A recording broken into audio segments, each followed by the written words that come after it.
Hello everyone, back again with another video. So today we are going to be reviewing my current trail running shoe, which is the Salomon Speedcross 5. So originally when I was looking for a new pair of trail running shoes, I did a lot of research and it was mainly looking for a shoe that I know in fell running and in trail running that you do not get that one shoe that's like a one size fits all for every single trail, every single condition. What I found with these is that athletes that were currently using them run in similar conditions to which I like to run. So for example, in the UK, it's not just mountain running, it's not just fell running, it's not just trail running, it's a mix of all depending on where you go. The majority of my running is done between the Peak District and the Lake District and then the West Pennines as well. So just across those three areas in the north there, it's a lot of boggy, it can be mountain, it can be gritty, harsh conditions. So I wanted a shoe that was going to last me quite a while. I got these for £120 from sportshoes.com, and these are a UK size 10. So the first things first that we'll go into is something that a lot of negative reviews about the shoe we're picking up on, but for me, I think it's a big plus for myself. It's the 10mm drop from heel to toe. So for a lot of people, this was off-putting, especially with a lot of fell runners now wanting to move towards that minimalistic running style. For myself, I just want that stability. I want that cushioning in the heel. For myself, normally walking around weight is around 95 kilograms. Back when I did the Yorkshire 3 Peaks in late December, I did run in these as well. I was 105 kilograms at the time. I had no issues whatsoever with any pain from the shock. It just felt like any other normal shoe. What a lot of people find with these is they are quite tight around the foot. So normally my road running shoes, I do like quite a wide base. What I prefer about these being quite snug around the foot is that you feel connected. It's a lot more about in road running. It's wider, so you've got your placement.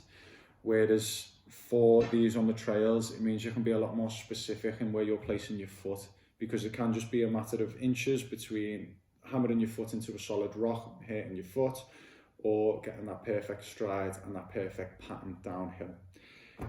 So these do come with the quick lace system as well, which is extremely handy.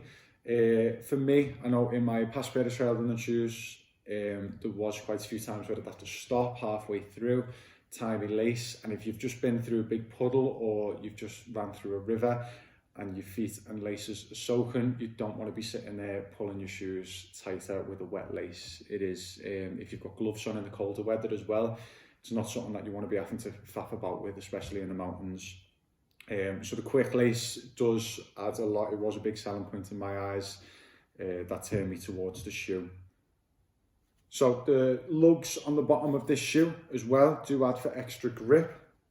And Salomon say they also add for extra braking as well. I will attest to this, that definitely the main thing that gave me was more confidence in my ability, especially when running downhill. Normally on the loose scree, I would slow down quite a bit because in my previous pair of running shoes, I wouldn't feel safe.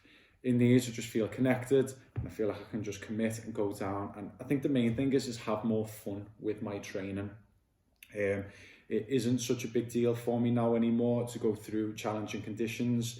I just like to commit and have fun and play when I'm in the mountains. I think that's the main thing. What we're all looking for from running is to be able to just play. This shoe is not waterproof. My previous pair of trail running shoes were waterproof. They were Gore-Tex and they were actually my first pair. So I learned the lesson the hard way. There was a lot of times where some of the routes that we were doing was boggy fields, river crossings, and it filled with water. Even though heel wasn't getting wet, as soon as it was in, it would just surround your foot.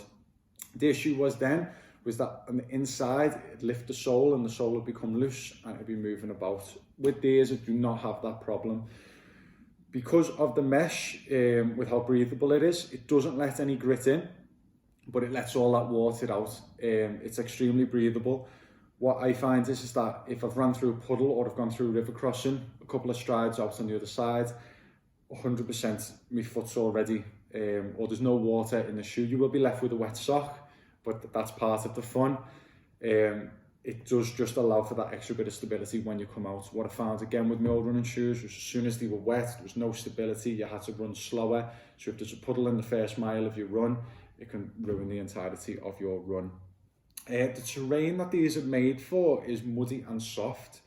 So that's what it says on the Salomon website. For myself, I would say also the hard terrain, like I have found these come into their own on some of those mountain runs that I've been on.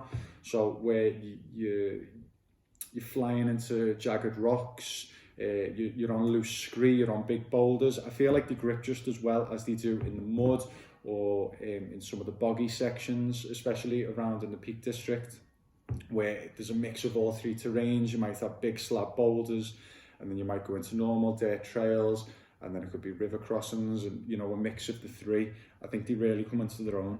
This is a great all-round running shoe. The price point, again, I think is extremely generous for the technologies that go into this shoe. I will leave a link below to the Salomon website where you can have a look at these and possibly pick yourself up a pair as well. But for myself, who is a bigger athlete, I do 100% recommend this shoe. If I was to give it a rating out of 10, I would say an 8 out of 10. I believe for me, it covers all corners. There's not much about it that I would change. It's just for myself, switching from having a nice wide road running shoe to putting these on and then going into the trails tighter. It does feel a little bit uncomfortable at first, but as soon as you've ran about a mile or two, you just forget you've got them on your feet. If you enjoyed this video, please leave a like and subscribe. Let me know down below if there's anything that you would like me to review, as I'll be doing more of these videos in the future. Thank you very much for watching, guys. See you again soon.